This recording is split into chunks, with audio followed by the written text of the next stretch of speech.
Hi అండి, అందరికీ నమస్కారం. Welcome to my YouTube channel. ఈ వీడియోలో ఎర్న్డ్ లీవ్స్ అమౌంట్ ఎప్పుడు పడుతుంది అని అయితే అడుగుతున్నారండి. సో ఏపీ ఉద్యోగ మరియు పెన్షనర్ల పెండింగ్ బిల్లు వాటి నెంబర్స్ అంటే తాజా సమాచారం తెలుసుకుందామండి. బిల్ స్టేటస్ సంబంధించి వీడియో ఎక్కడైనా స్కిప్ చేయకుండా ఎండ్ వరకు చూసిండి. అప్పుడే పూర్తి ఇన్ఫర్మేషన్ అర్థమవుతుంది. అలాగే వీడియో నచ్చినట్లయితే ఒక లైక్ చేయండి. ఇక అమౌంట్ ఎప్పుడు పడుతుంది? 2022లో పెట్టినా ఇంతవరకు అమౌంట్ పడలేదు అని అయితే అంటున్నారండి. సో దీని గురించి అయితే ఇప్పుడు చర్చిద్దామండి. మనకు సరెండర్ లీవ్ సంబంధించి కానీ ఎర్నల్ లీవ్ సంబంధించి కానీ ఏప్రిల్ 2022 వరకు జమ అయ్యాయి. కానీ ఆ తర్వాత నుంచి అంటే మే 2022 నుంచి అయితే జమ కావడం లేదండి. సో చాలా వరకు అయితే జమ కాలేదు. సో ఏప్రిల్ 22 వరకు పెట్టిన బిల్లులు కూడా జమ అవ్వడం జరిగింది. అదేవిధంగా మన మిత్రులు చాలామంది కామెంట్లు అడుగుతున్నారండి. సో సరెండర్ లీవ్స్ రావడం లేదు, ఎర్నడ్ లీవ్స్ రావడం లేదని చెప్పేసి. సో దానికి కారణం ఇదే అండి. 2022 ఏప్రిల్ వరకు ఉన్నవి బిల్లులు అయితే జమ అయినట్టుగా తాజా సమాచారం అండి. అంతకు తర్వాత బిల్లులు అయితే ఇంకా పెండింగ్లోనే ఉన్నాయి.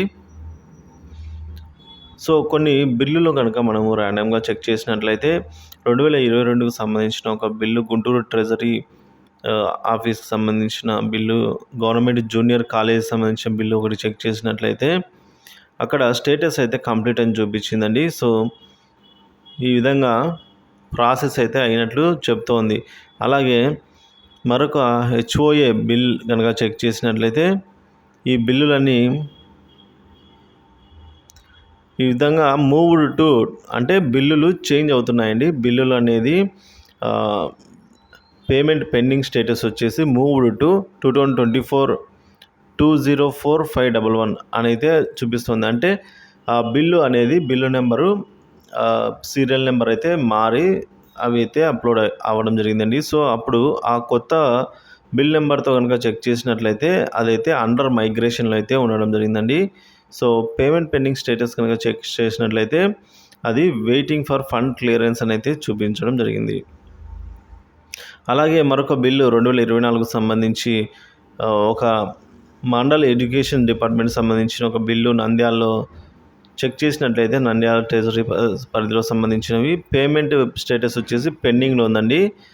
So waiting for fund clearance అని అయితే చూపిస్తోంది బిల్లు పేమెంట్స్ పెండింగ్ స్టేటస్ వచ్చేసి. ఇక 2023 మరొక బిల్లు నెల్లూరు సంబంధించి చెక్ చేసినట్లయితే జెడ్పీహెచ్ఎస్ స్కూల్ సంబంధించిందండి. సో ఈ బిల్లు కూడా pending at payment waiting for fund clearance అనేది చూపించడం జరిగింది. సో దీన్ని బట్టి మనకి ఏమర్థమవుతుందంటే సో ఈ బిల్లులు ఏవైతే ఉన్నాయో ఆల్మోస్ట్ వెయిటింగ్ ఫర్ ఫండ్ క్లియరెన్స్లోనే ఉన్నాయి.